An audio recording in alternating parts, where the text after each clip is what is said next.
El presidente Iván Duque dio hoy puntadas de lo que diseña su gobierno como estrategia después del 27 de abril, cuando termine la actual cuarentena. El jefe del Estado advirtió que deberá volver a la vida productiva, pero no a la vida social. Duque Márquez aprovechó para hacer su balance de las medidas adoptadas para contener la propagación del coronavirus.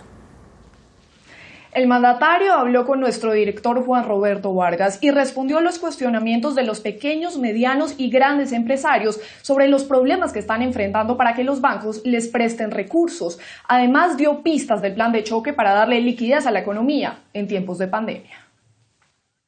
Muy bien, cuando estamos entrando a una nueva semana de cuarentena que va hasta el próximo 27 de abril, como lo ha dispuesto el Gobierno Nacional, el mismo gobierno se ha trazado una frase de batalla: salvar vidas y que el país funcione. Esa ha sido la consigna que ha establecido el Gobierno Nacional, y basado en esa estrategia, pues ha sustentado en esa estrategia las medidas que ha tomado y que prácticamente anuncia todos los días el Gobierno Nacional. Hemos invitado esta noche al señor presidente de la República, el doctor Iván Duque Márquez. Señor presidente, gracias por atender esta entrevista con Noticias Caracol. Muy buenas noches, Juan Roberto. Un saludo muy especial para usted, todos sus compañeros allá en el canal, y a toda la audiencia un saludo muy especial. Muy bien, presidente, lo decíamos, prácticamente todos los días se están anunciando medidas. Hoy, con lo que se ha conocido sobre la primera cuarentena, si se puede llamar así, el periodo que supuestamente iba hasta hoy, ¿ha servido para controlar la propagación del virus? ¿Cuál es el balance que hace hasta hoy el gobierno, presidente? Bueno, primero yo quiero decir, Juan Roberto, que estamos ante un hecho realmente dramático a nivel mundial. Estamos hablando de una pandemia de dimensiones nunca antes vistas, por lo menos en nuestra historia reciente. Este es un virus que se propaga con muchísima velocidad. El 80% de los portadores son asintomáticos, se crece además en la interacción social. Y yo creo que todas las medidas que nosotros hemos tomado han apuntado a varios objetivos. El primer objetivo, quitarle la capacidad de crecimiento exponencial al virus. En segundo lugar, prevenir que el sistema de salud colapse sobre la base de las distintas medidas, pero la más importante es salvar vidas. Entonces, por eso, cuando uno mira el conjunto de las medidas de Colombia, los cierres de fronteras, no bares, no discotecas, cierre de espacio aéreo, cuando uno mira los temas de sacar jóvenes de universidades, niños de colegios, niños de jardines, tener también a los mayores de 70 años en casa y, por supuesto, este aislamiento preventivo obligatorio de carácter nacional y general, pues todas estas medidas queremos que apunten hacia allá.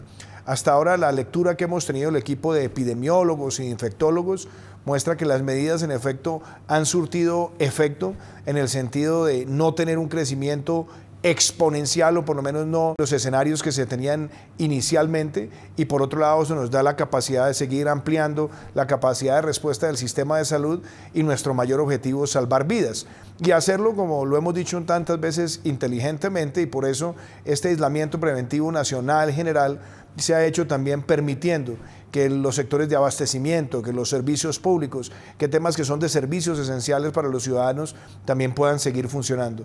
Entonces yo creo que a este momento el balance, cuando uno lo mira contrafactualmente, lo que se hubiera podido presentar de no haberlas adoptado, creo que son en este momento positivos, pero como lo digo también todos los días, Juan Roberto, en esto uno no puede cantar victoria. Todos los días hay que ir leyendo la información. Creo que en este momento el país está avanzando positivamente, a pesar de cosas dolorosas como tener ya 109 personas que han fallecido. Yo creo que el país tiene un escenario hoy que comparativamente lo muestra bien. Nuestro reto, que estas 2 semanas adicionales de aislamiento preventivo obligatorio sean más rigurosas por parte de todos los ciudadanos, que se cumplan las medidas, que haya el distanciamiento, que haya las prácticas de higiene, y yo quiero que todos nos pongamos en la tarea de ser optimistas, de que nosotros sigamos mejorando nuestro desempeño y que eso nos permita salvar vidas y quitarle crecimiento exponencial al virus. Sí, presidente, hace algunos días el ministro de Salud nos dijo aquí en Noticias Caracol que los datos de hoy, los datos de contagios, son de hace 2 semanas. ¿Se tiene hoy manejo de los datos de este aislamiento, de la cuarentena que está en vigencia? Pues una de las cosas que ha sido interesante, Juan Roberto, y es lo que es particularmente más complejo de este virus, es que por un lado es un virus donde el 80% de los portadores son asintomáticos. Eso hace que sea mucho más difícil la lectura, no solamente en Colombia, sino en el mundo entero. Y lo otro, obviamente hay un periodo de incubación. Nosotros la semana pasada empezamos a ver apenas el comportamiento de lo que era el aislamiento preventivo obligatorio. Esta semana tendremos todavía más y mejores datos para que tengamos una relevancia estadística, y por otro lado el equipo de epidemiólogos espero que para el día martes tenga por lo menos un primer balance, de tal manera que nosotros podamos no solamente medir los resultados a la fecha, verlo comparativamente también con otros países, sino también mirarlo en la proyección original que teníamos de la pandemia. Usted sabe que esta es una pandemia que, como lo he dicho tantas veces, tiende a crecerse exponencialmente. Esa es la famosa curva exponencial que todos hablamos de aplanar. Y yo creo que hasta ahora, cuando uno compara Colombia con otros países, la dinámica que tenemos es positiva, y esta semana tendremos que poder ver con mayor detalle cuál ha sido el impacto directo del aislamiento preventivo obligatorio, que sin lugar a dudas tendrá un beneficio y sin lugar a dudas tendrá buenos resultados. Y la idea es que en las próximas 2 semanas sean aún mejores. ¿Cuántas pruebas se han hecho en Colombia? ¿Ya tiene el dato? Debemos tener un poco más de 41.000 pruebas realizadas aproximadamente, Juan Roberto. Sí. Este ha sido también un reto muy grande porque, primero, y permítame devolverme un poco, Colombia fue de los primeros países y fue el primer país de América Latina que tuvo ya una certificación para, a través de epidemiólogos de campo, hacer pruebas de COVID-19 en el país. Nosotros hemos tenido un equipo muy bueno de epidemiólogos de campo en el Instituto Nacional de Salud y hemos nosotros ido adquiriendo pruebas, pero el reto que hay hoy en el mundo es muy grande porque los dos tipos de pruebas que existen, las moleculares más conocidas como PCRs, que son las que tienen una certeza cercana al 95%, son las que se han venido empleando, y hoy en el mundo desafortunadamente han ido escaseando. Muchos países que los producían han puesto restricciones a las exportaciones, otro que son los kits de reactivos que sirven para esas pruebas también han escaseado. Afortunadamente hemos ido adquiriendo ese material y nuestra meta es seguir creciendo todos los días más en ese tipo de pruebas moleculares. Y por otro lado, las pruebas rápidas o pruebas serológicas también las estamos trayendo al país, y yo lo que espero es que en las próximas semanas sigamos aumentando considerablemente el número de pruebas. Lo que dicen los expertos, los epidemiólogos, es que cuando se multiplique el número de pruebas, también se va a multiplicar el número de casos. ¿Teme el gobierno, tiene un cálculo de al aumentar las pruebas, tanto aleatorias como las otras, se va a aumentar el número de personas contagiadas? ¿El reporte? Pues, yo creo que en eso uno no puede tener temores, Juan Roberto, porque miremos las cifras que tenemos a hoy. Nosotros, como le digo, podemos haber realizado más de 41.000 pruebas aproximadamente, y de esas 41.000 nosotros podemos decir que en su gran mayoría han sido negativas. Es decir, estamos hablando de un porcentaje muy alto de pruebas que han dado negativo. Nosotros hoy podemos tener alrededor de 2.776 contagiados y tenemos en este momento 109 personas que han fallecido. Hay un número también importante de más de 215, 220 personas que se han ido recuperando también. Tenemos un gran porcentaje de la población contagiada que está siendo tratada en sus casos, bien sea porque no tiene síntomas o porque tiene síntomas leves o tiene síntomas moderados. Nosotros no podemos tenerle miedo a que si hacemos más pruebas, pues seguramente van a aparecer más contagios. Es normal. Eso pasa en todos los países. Ahora, eso también lo que nos permite también es mirar el denominador. Y eso es claro, ningún país, o va a ser muy difícil que un país logre hacerle pruebas a todos sus habitantes, sobre todo un país del tamaño nuestro, que tiene cerca de 50 millones de personas, pero por supuesto hay que seguir aumentando todo lo que se pueda ese número de pruebas. Y lo que es interesante también, Juan Roberto, es que este tipo de pandemias también se analizan por parte de los infectólogos y de los epidemiólogos en función de muertes, y sobre todo en función de muertes por millón de habitantes. Cuando uno mira el comportamiento de las muertes hasta el momento en Colombia por millón de habitantes con otros países de América Latina, el panorama nuestro luce mejor que el de muchos países, inclusive con países que son muchísimo más pequeños que nosotros en población. Presidente, los cálculos del gobierno, y usted me corrige, indican que 1 millón de colombianos van a necesitar en algún momento dado atención en cuidados intensivos. ¿Eso es así?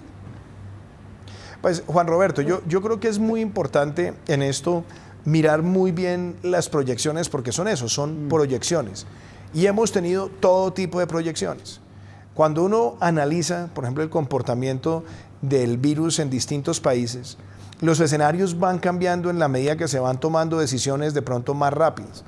Decisiones como los cierres de fronteras, decisiones como sacar a los jóvenes niños de colegios y universidades, como tener a los mayores de 70 años en sus casas, medidas también relacionadas con no bares, no discotecas, más distanciamiento social, que Colombia las adoptó con mucho menos casos que otros países. Yo creo que también nos permiten moderar muchos de esos escenarios y nos llevan a que todos los días las proyecciones sean distintas. Ahora, claramente, Juan Roberto, y este es el tema quizás más duro al cual estamos todos abocados a nivel mundial, es que como este es un virus que golpea con tanta letalidad a las personas mayores de 60, de 70, de 80 años y sobre todo a aquellos más jóvenes con preexistencias, cuando nosotros decimos quitarle velocidad de propagación es justamente para que no vaya a colapsar el sistema de salud. Y nosotros como Colombia, en el escenario de América Latina, nosotros somos uno de los países que tiene más unidades de cuidado intensivo por millón de habitantes. Nosotros debemos estar alrededor de 5.400, 5.500 unidades de cuidado intensivo, que comparado con otros países es muchísimo, pero claramente si el virus se llegase a propagar exponencialmente, pues obviamente el sistema de salud se quedaría corto para atender a esos pacientes. Como todos los escenarios hay que contemplarlos y hay que estar preparado para lo peor, pero hay que ir tomando las decisiones oportunamente, nosotros también nos hemos puesto una meta y es aumentar considerablemente esa capacidad y tratar de llegar rápidamente por lo menos a 10.000 unidades de cuidado intensivo en el curso de las próximas semanas. No es fácil tampoco, porque el mundo estaba produciendo alrededor de 50.000 ventiladores por año y la sola demanda que hay hoy en el mundo puede superar los 2.400.000 y creciendo. Imagínense cuando un país como India, que tiene más de 1.300 millones de habitantes, empiece a tener incidentes más severos, eso también va a estresar la capacidad de reacción. Pero nosotros afortunadamente hemos logrado conseguir contratos para cumplir ese plan de expansión y yo creo que en la medida que tengamos, sobre todo a los mayores de 70 años, con un buen nivel de protección, yo espero que le quitemos menos presión también a esas unidades de cuidado intensivo. Su ministro de Salud le dijo al espectador en la edición de hoy que buscan proponer o aplicar lo que llama él una cuarentena flexible.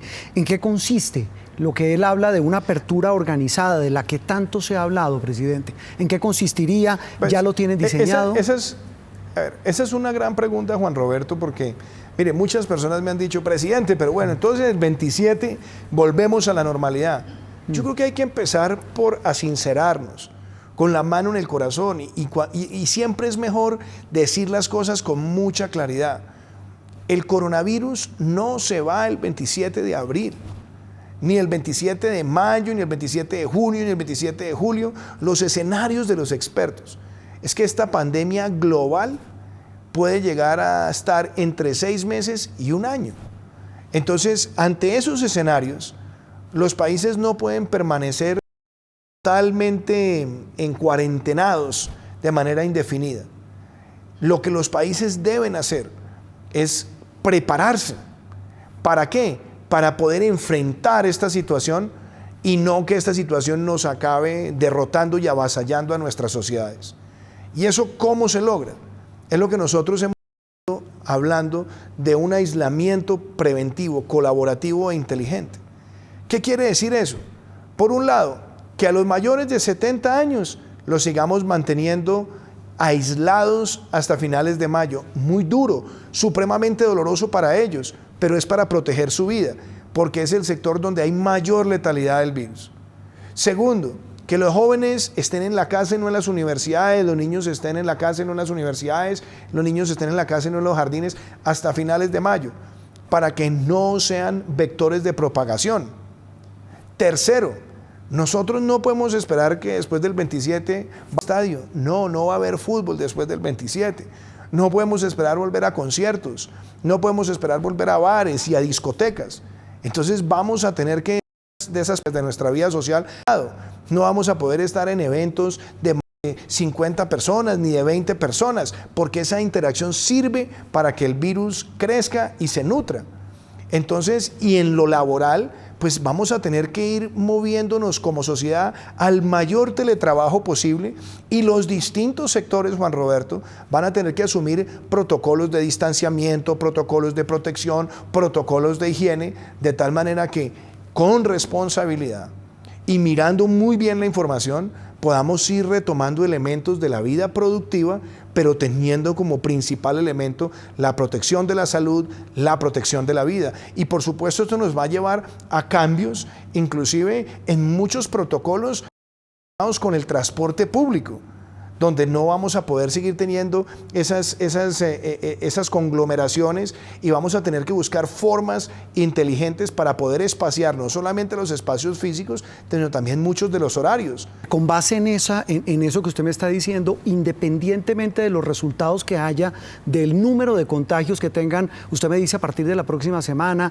a partir de que se hagan las nuevas pruebas, las pruebas aleatorias rápidas, independientemente de eso, el gobierno ya tiene decidido que a partir del 27 hay una apertura organizada, como llama el gobierno. Nosotros no estamos partiendo ninguna terquedad y ninguna tosudez. Todas las decisiones las hemos ido basando no solamente en lo que nos van diciendo los expertos, sino también monitoreando el comportamiento de la información. Como presidente de la República he tenido una premisa. Esto es un tema de país. Aquí no hay espacio ni para vanidades, ni para populismos, ni para demagogia. Aquí tiene que existir solamente una consideración, y es la protección de la vida y que el país salga adelante.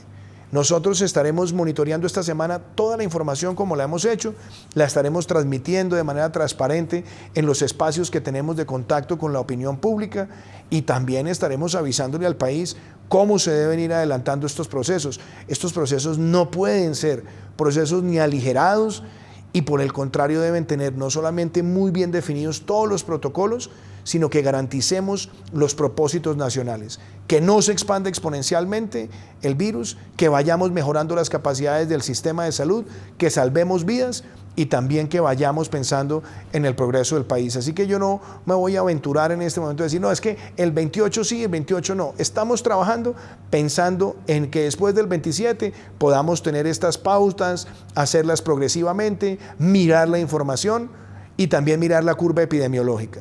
Y nosotros siempre estaremos tomando la decisión que mejor le convenga al país, y como lo hicimos en el caso de la prolongación del aislamiento preventivo obligatorio, avisarlo oportunamente al país con todas las justificaciones. Presidente, es que ahí viene la otra pata de la mesa, de la que habla todo el mundo. Una cosa es, como usted dice, lo sagrado que es preservar la vida y la salud de todos los colombianos.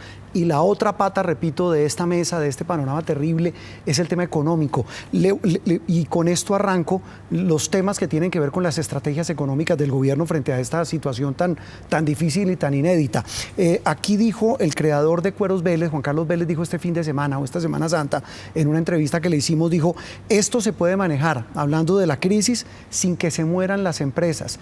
Y el mismo señor Arturo Calle, los señores de la ANDI, todos los empresarios que hoy incluso publicaron un aviso en la prensa anunciando pues el apoyo irrestricto a las políticas del gobierno, todos lo dicen. El gran problema es que independientemente de lo que pase, si el país sigue cerrado como está, la economía no aguanta más de 2 meses. ¿Usted tiene ese cálculo, usted tiene ese mismo temor, esa misma perspectiva? Mire, claro que tenemos esa misma preocupación, Juan Roberto, todos la tenemos. Y yo lo quiero decir de una forma muy clara. Muchas veces, cuando se trata de meter la política en estas discusiones, hay algunos que han tratado de plantear un falso dilema, y es o la protección de la vida o la protección del desarrollo. No, es que ahí no hay un dilema. Es que sin salud no hay desarrollo. Y ningún sistema de salud es sostenible si no hay desarrollo. Y me refiero a desarrollo humano, a desarrollo social, a desarrollo económico. Por eso hay que salir del falso dilema. Y hay que entender, claro, todas las medidas que se han tomado tienen serias implicaciones económicas, pero no las que se han tomado en Colombia, las que se han tomado en el mundo. Porque la mayor prueba que tenemos hoy para enfrentar esta pandemia es el distanciamiento social, es el aislamiento, Y claro, eso ha traído repercusiones en el transporte aéreo, en el turismo, en los precios de las materias primas, en los términos de intercambio, en los mercados financieros. Esto es una crisis global donde todo se junta, absolutamente todo. Y por supuesto, a nivel de país, también eso nos trae retos enormes. El hecho de que no estén abiertos muchos de los servicios de entretenimiento, el hecho de que no estén abiertos bares, discotecas, restaurantes, o que estén limitados en su capacidad, el hecho de que no tengamos el turismo fluyendo, todo eso impacta. Y por eso yo creo que el que tenemos hoy los países, Juan Roberto, es por un lado aplanar la curva de la epidemia, de la pandemia, y por el otro lado aplanar la curva de lo que puede ser una recesión. Y eso es lo que nos lleva a nosotros a plantear una reflexión. Nosotros no nos podemos quedar a que el coronavirus nos derrote y nos arrebate todo lo que hemos construido por tantos años. Y la única manera que eso no ocurra es que nosotros partamos de la base que hay que recuperar vida productiva, más no, desafortunadamente, vida social.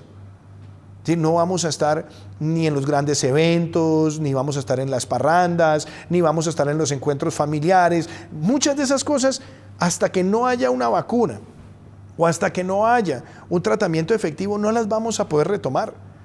Pero vamos a tener que adaptarnos a tener una vida productiva para no dejar que el coronavirus nos derrote, nos aumente la pobreza, nos haga retroceder en muchos avances de política social. Y eso solamente lo vamos a hacer en la medida que nosotros vayamos adoptando todos estos protocolos sector por sector. Hablemos rápidamente de medidas concretas. ¿Qué alcance tiene un decreto que se ha anunciado en las últimas horas que, entre otras cosas, busca que el Estado financie por 3 meses las nóminas de las pymes, que tal vez es el sector más golpeado por cuenta de esta parálisis que tiene la economía colombiana? ¿Qué requisitos hay que llenar? Bueno, déjeme yo lo que también aprovecho para hacer, Juan Roberto, es volver a lo que ya le describí hace un rato, las medidas de salud, las de distanciamiento, esta cuarentena nacional o este aislamiento preventivo nacional, entre otras muchas. La otra era que, sabiendo lo que esto implicaba en términos sociales, nosotros tomamos medidas para proteger a las familias más vulnerables del país. Y ahí estuvimos hablando de giro adicional para 2.600.000 familias en acción, giro adicional para 276.000 jóvenes en acción, un giro adicional para 1.7 millones de adultos mayores, empezar con el ejercicio de la devolución del IVA a 1 millón de familias vulnerables, hacer un trabajo rapidísimo, sin precedentes, para encontrar 3 millones de familias que no estuvieran en ningún programa social y que empezaran a recibir este ingreso solidario. Eso solo suma a atender a más de 10 millones de familias, casi 30 millones de colombianos. Y después lo que usted dice, ¿qué otras medidas? Hay personas que no están en los sectores de vulnerabilidad, pero que sí están siendo vulnerables a los ingresos. Algunos que no han perdido su empleo y dicen, bueno, si yo me vi afectado en mis ingresos, ¿puedo hacer retiro de las cesantías? Sí, habilitamos ese retiro de las cesantías. A muchos que en este momento dicen, hombre, si yo hago mi aporte a pensión ahorita, se me afecta un poco el bolsillo, el flujo de caja, tanto empleados como empleadores, y entonces la medida es que por 3 meses no se hacen esos aportes, hay un ingreso adicional en la familia, hay un poquito más de oxígeno en las MIPYMES, y eso también es importante. Y por otro lado nos encontrábamos con que muchas MIPYMES están realmente preocupadas por poder mantener las nóminas.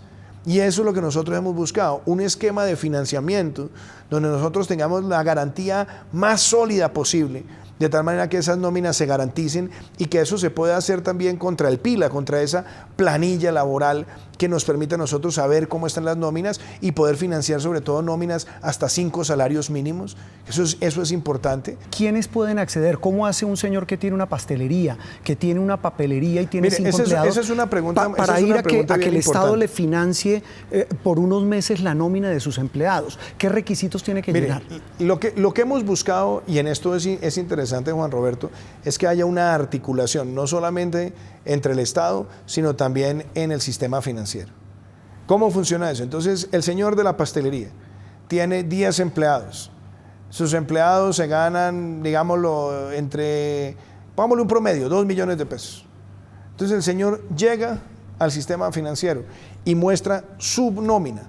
que está por debajo de esos 5 salarios mínimos y dice necesito financiar esta nómina por este tiempo, el banco le va a entregar los recursos para el pago de esa nómina. Se los va a dar con un esquema de crédito donde nosotros, Estado, garantizamos hasta el 80 o un poco más de esos créditos para esas personas. Eso quiere decir que el riesgo, el 80% o más de ese riesgo, lo asumimos nosotros desde el Estado para que esa persona primero pueda estar tranquilo en solicitar y para que no sea una excusa el análisis de riesgo frente a ese señor dueño de la pastelería, que el Estado esté haciendo una garantía tan grande. Sí, eso es un mensaje, eso es un mensaje que además, óigame esto, Juan Roberto, sí. en cifras, el programa de créditos nuestro, en el apalancamiento, es decir, en la capacidad de prestar recursos, puede llegar a representar más del 6 o 7% del PIB. Es una de las cifras más altas de América Latina.